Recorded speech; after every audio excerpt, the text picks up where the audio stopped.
Welcome to the Fantasy NASCAR podcast. Let's take an early look at starting position at the plate tracks. It's really the only number that matters. So one thing that you can always do is refresh in your research. And one of those research topics, especially for fantasy NASCAR plate racing, well, they don't use plates anymore. Shut up. Okay, just shut up. You know the style of racing that we were talking about. The trend is starting position and how that really reflects who's going to score the most fantasy points. Starting position does not necessarily determine that a car is fast. It doesn't determine that a driver is good. It doesn't necessarily predict anything. But if you've been playing DFS NASCAR since 2013 or since 2015 at DraftKings, then you are keenly aware that when the race is all said and done, the drivers that score the most position or most points also often, almost 100% of the time, lead the field in point or place differential. And in order to score a bunch of place differential points, you must start towards the back. If you start towards the front, you're seemingly eliminated from DFS before the contest begins. If you don't believe me, then that is why this podcast is here. It is also why the spreadsheet is here. I'm just going to leave a static page on the screen moving forward. So there's some data there from previous Daytona races. But if you would like to look at the exact starting position page or the optimal lineups page or the optimizer or the randomizer or all like the 31 different plate races and all the different optimal laps and fast laps and laps led and hog points from Talladega, hog points from Daytona, you name it. Basically anything you can imagine in a plate sheet is there. And in every sheet, whatever the racetrack is. Go to racefortheprize.com. Go to racefortheprize.com. Go to patreon.com/BrandonCruzDFS. Patreon.com/BrandonCruzDFS. I want to make sure that the people that are subscribing are not getting ripped off by giving away all of the data in the videos. We don't want freeloaders. Definitely don't want freeloaders that are just going to piggyback off the free videos and steal the data from the sheet in the videos to get picks. But more so, the people that are supporting Brandon, the people that are supporting myself, they deserve access and the, not privacy, but privileged information. So your screen will be static in most of these videos. Maybe you just want to listen to the audio version moving forward. That's fine. Or maybe you want to consider signing up so you can see all the data. Without further ado, let's look at starting position. So ask yourself, you've been through this before probably. If not, cool. If you are doing this dance, once again, for the first of 6 times this year, we do it. Most people are so familiar with plate racing because you do it 4 times a year, nothing changes. You become after 2015, most people got it. 2016, more people woke up to, oh, here's how you win at this game. 2000, and so on and so forth. Now, after your first time playing plate racing DFS, you pretty much get it. And there are some exceptions. The dual races can kind of break the trends, but let's not worry about that right now. And if you want to try, well, what about Atlanta? Look, nothing is always 100% certain. Nothing is set in stone. But especially Daytona and Talladega, those are pretty close to etched in stone and permanent in the trends that we see. So we're talking about starting position and simply stacking the back. And you're going to hear in the weeks leading up to Daytona, because people need talking points, people need podcasts, people need tweets, people need articles. Maybe you don't stack in the back. Happens every year. Happens every single year because touts have to separate, touts have to differentiate. They want to stand out, especially at the beginning of the season when every year there's like 100 new DFS NASCAR touts, and then by November there's like 2 of us. Been here for quite a while. I've seen it go. That's the other trend, like the starting position trend and the trend that people just start to say inane, ridiculous, radical things. I'm not going to completely dismiss those takes. Some of those takes are backed up by evidence, and they can. But a lot of times, though, those takes, and you're going to see them throughout the season, where you see, and look, and I'm guilty myself with some radical, unconventional GPP type takes as well. And I'm guilty of what I'm about to say as well. The problem with those takes and that contrarian point is they start from a contrarian mindset. And there's nothing necessarily wrong with that as long as you're still following scientific method, it's scientific rules. If you got to the contrarian mindset just simply because I don't know if that's right, let me go back and check everything. If you got to the point, so if your starting point is, I don't know if starting position is the best way to go. And then you start from square one, and you collect evidence, and then build yourself to a conclusion. What you often see is not that. It's not uncertainty. It's not doubt. What you see is, I think you're wrong, and I'm going to try to find all the evidence that proves that you're wrong, and then kind of dismiss anything that proves that you might be right. That is the radical GPP, and you see this in all the DFS sports. So nothing wrong with being contrarian. Nothing wrong with questioning conventional wisdom. I 100% support that. And you can make yourself a lot of money in GPPs doing that. But as long as you remain scientific in your process and not biased. Now, you as an individual player, it's a lot easier for you to do that because there's really no incentive for you to be biased. You just need to follow the data, follow the information, takes it where you leads. If you're a tout or writing articles or trying to get onto one of these big websites or stand out, then you have to say some crazy stuff that gets clicks. And so you have an incentive to not necessarily listen to all the data points, not necessarily listen to all the evidence, ignore, dismiss things that don't really help your narrative or what you're pushing. It happens all the time. You see it in all these articles.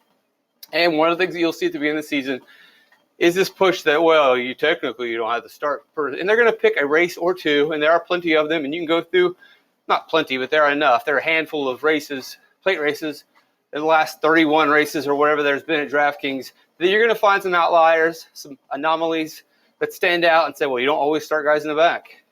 Or there wasn't a bunch of wrecks at the plate race. And they're going to take those 2 or 3 examples to push their point. And then the other 27 examples where you just want to play guys in the back, well, they'll just kind of brush that to the side. So the data clearly stands on starting guys in the back. And so if you go to the spreadsheet, you can look at the top 6 page. And in the top 6 page, you can see the optimal lineups from all of the previous plate track races. But one of the things that I like to do and point out on the sheet is take all those races and then look at the optimal lineups and then pull out the starting position each of those drivers. For example, if I were to go into let's go to Talladega in the fall of 2022. And I mean, this one's, look, you picked that example because you want to prove your point. I don't, yeah, okay, whatever.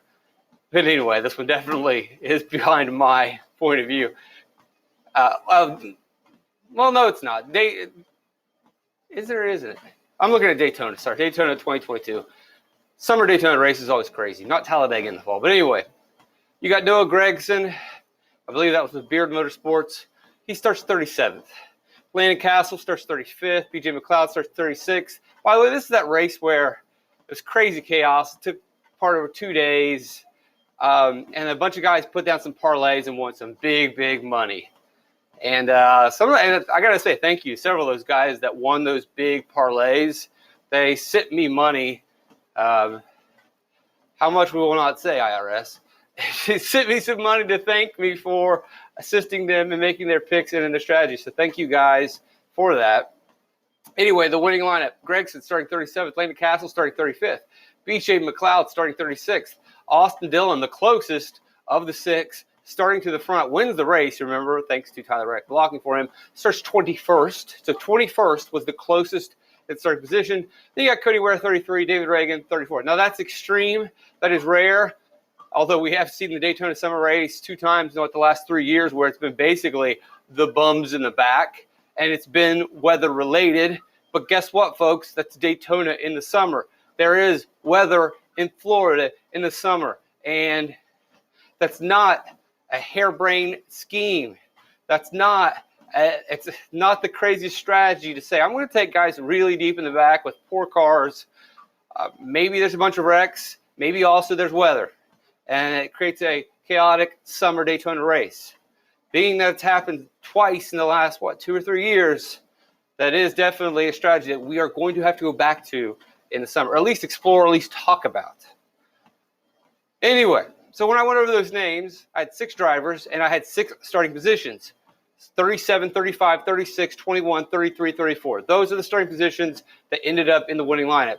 So if I go over the last 31 races, I believe it is, and then just simply erase the names, I don't even really care about their finishing position. I just collect all the data of where are these guys starting. And then I want to see, all right, which will end up being something like 186 different spots. Right, if we've got 31 races, 6 winning spots in each race. So there's 186 starting positions. So of those 186 drivers that finished in the optimal lineup, where were they finishing? Well, I can tell you right now, 111, 60% of them started outside of the top 20. If you're wanting for a quick place to cut your line. Now, again, if you get access to these fantasy NASCAR spreadsheets at racefortheprize.com, Brandon Cruz, DFS, it's patreon.com/Brandon Cruz DFS. If you go there to the patreon.com/Brandon Cruz DFS, you can take this data and manipulate it however you want. Maybe you would rather change the data around so that you see, well, what about starting 15th or further back? What's the percentage of that? Maybe that's where I want to draw my cutoff line. Maybe I want to push it back to 25th. What if you push it back to 25th and you find out that actually the difference between 20th and 25th is not very much? Let me see if I can. Well, boy, I know I'd have to change that. I don't want to mess around with that data. But anyway, you could do that. It could probably make it easier for you to do that. So 60%. And I'll just run through the starting positions real quick and tell you how many times they popped off. So if we look at drivers starting in the top 5 in the last 31 plate races, if a driver started in first place only one time in 31 races, or one time out of 186 appearances, did the pole sitter end up optimal. Second twice, third twice, fourth twice, fifth first, fifth once. So in the top 5, you had nothing but 1 or 2 times. That's a very low percentage. 1 out of 186, probably not betting on that. 2 out of 186, probably not betting on that one either. We're talking about less than 1%. 6th, 3 times. 7th place, so the guy started 7th on the grid in the last 31 plate races. Only 3 times, only 3 races did that driver end up in the optimal lineup. 8th, once. 9th, 3 times. 10th, 4th. 11th, 2. 12th, 4. 13, the magic number, 7 times.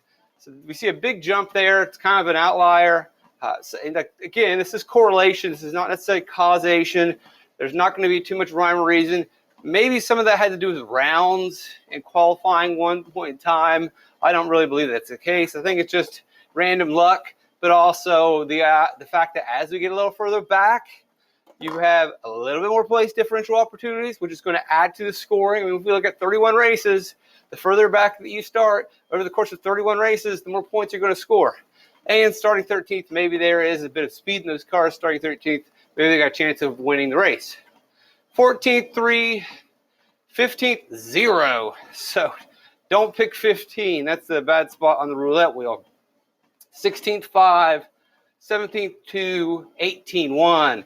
19th, 3. 23. So if we look inside the top 20, you have a lot of dead spots. A lot of spots that just the driver never ends up in the optimal lineup. You had a couple that hit. 10 was 4. 12 was 4. 13 was 7. 16 was 5. So we're seeing a lot more in the teens, an increase, probably not as much as that we're going to see in the 20s, but definitely, and if you had to pick, should I start drivers starting inside the top 10 in the cup races? I should highlight that, because when we look at the Xfinity series and the truck series, you're going to see these numbers shift a little bit. And that's just because of the brand of racing, the disparity of talent, the disparity of equipment. So you're going to see a bit of a shift in the Xfinity Truck Series, but specifically in the Cup Series. The 1 through 10 block versus the 11 through 20 block, it's at least double, if not 3 times the rate. Well, I can just go ahead and see. So if we look at the 1 through 10 block, and that does have the benefit of the 4 out of 10th place, it's a 22. If we look at 11 through 20, it is a 30. So it didn't quite double, but it's 50% more. It has increased. That's about right. If we were to slide it down to 1 through 9 and then 10 through 19, we might see a little bit more. But either way, if you're looking at like a line graph, you would see that there was a 50% increase from 1 through 10 to 11 through 20. And again, this is just really to guide you in building your lineups. Look, the general rule is to scratch the names out and just pick people based on starting position. If you're doing 150 lineups and doing mass generated lineups, then you just want to heavily weight your guys from 20 to 30, and so on and so forth, and have the algorithm or randomizer spit out a bunch of guys starting in the back. All right. 21st, 4, 22nd, 5, 23, 6, so 4, 5, 6. That means, again, the car on the grid in 21st. 4 times, that car was optimal in the 31 races. The car starting 22nd, 5 times, they were optimal in the 31 races. 23rd, to go further back, 6 times. 24th, 7 times. 25th, 7 times. 26, 5 times. 27, 7 times. 28, 5 times. 29, 4 times. 30, 9 times. There's your sweet spot, folks. 21 through 30. So we said 1 through 10, 22 times out of 31 races, or 22 of the 186 drivers that ended up in the optimal lineup started in the top 10. We go back to the next tier, which is 11 through 20. We had 30 times. So that's about what? So far we've covered 1/3 of the field. That's 51 drivers or 52 drivers out of the 181. When we go from 21 to 30, 59. So almost double what we had in the teens. And that was already 50% higher than what you had in the 1 through 10s. 59 of the 186 drivers, pretty much half of every lineup starts in this area. I'll say that again. Pretty much half of every optimal lineup starts in this specific area. Now, that doesn't mean that, all right, that's all we got from the back, because you're going to get even more in the back. You might have half in the 20s. You might get one in the teens, and you might get a couple in the 30s. But it is a good general rule that the 20s at a plate race in the Cup Series probably be half of your picks, maybe 4 of your picks. Then you might have 1 in the teens. You might have 1 in the 30s. You might have 2 in the 30s and none in the teens. Let's look at the 30s. 31, 4, 32, 4, 33, 5, 34, 4, 35, 2, 36, 5, 37, 3, 38, 4, 39, 5, 40, 3, 41, 42, 43 zeros. So if we look at the 31 through 40, basically, we get another 39. So the 20s were 50% bigger than the 10s at a rate of 30. This is 39, so this is bigger than the 20s, but 10 fewer, or actually 20 fewer than in the 20s. So it gives you a bit of an idea. If you were waiting, the majority of your lineup, 20s. Next step down, driver starting in the 30s. Then the furthest step down, maybe you want to differentiate and go to the lower owned category, would be the teens. And then 0 through 10 is absolutely no man's land in the Cup Series. Good luck trying to win by rostering drivers in the 10s or in the aughts, because it just doesn't work. That's, again, you're going to hear some hot takes about how it can work. And all you have to do is say, yeah, the data says that it doesn't happen. Very often. It's a very rare occasion. And cool hot take, good way to be contrarian, but it's just not going to work. There it is. Let's go do it for today's Fantasy NASCAR podcast. If you want to get better access to the data instead of just looking at a static picture on the screen, racefortheprize.com, red box, top right of your screen there. On that website, my website. And go to patreon.com/BrandonCruzDFS, sign up. Stay with us for a month, quit, come back. Stay with us the entire year. If you support us, we will support you as much as we possibly can by sharing all the data, all the information, all of our resources, all of our tools, everything with you to help make your fantasy NASCAR life easier, make your fantasy betting life in NASCAR a little bit easier, and hopefully help you win some cash. Thanks, guys. See you around.